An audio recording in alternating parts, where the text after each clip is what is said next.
सप्तधान्य आहे हे सगळं. आणि ह्याच्यात तूर डाळ, मूग डाळ, हरभरा डाळ, चवळी, साबुदाणा, तुरीची डाळ आणि थोडे तांदूळ घालणार आहे. म्हणजे तांदूळाचं पीठ मी वरनं घालणार आहे.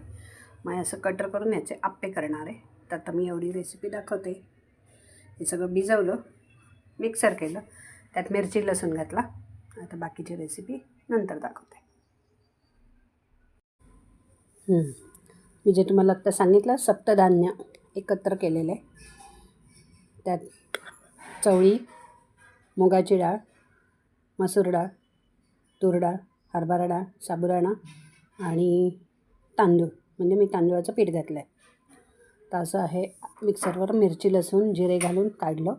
आता त्यात कांदा, कांद्याची पात, टोमॅटो, मीठ आणि लागलंच तर चवीला थोडं हे घालणार आहे, थोडंसं तिखट किंवा चिली फ्लेक्स घालणार आहे.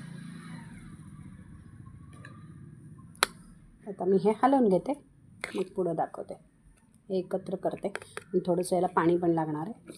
थोडं पाणी घालते, मग दाखवते. सप्तधान्याचे आप्पे, यात काय काय घातलं सगळं सांगितलेलं आहे. इथे मस्त दही घालून चटणी केलेली आहे आणि आता आप्पे होत आहेत. त्यामुळे हे पण शुगर फ्री आहेत आणि सप्तधान्य खाणं चांगलंच आहे.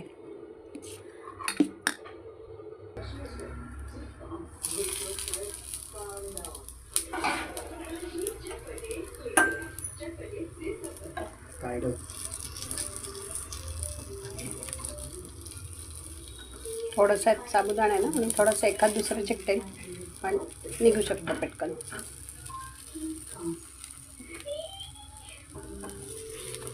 कारण काय आहे, सप्तधान्य हे मिक्स दिलं होतं.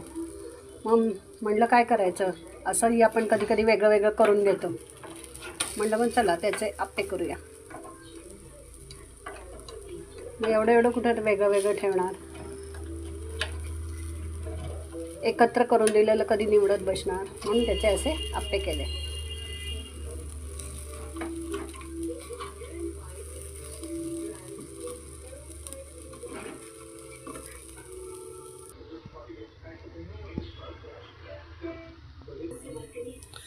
आप्याचं परत घाणा घातलेला आहे.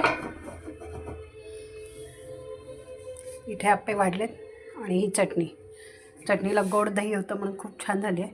कच्चे शेंगदाणे, थोडे भाजलेले शेंगदाणे, जिरे, मिरची, दही, मीठ एवढंच घातलं आहे.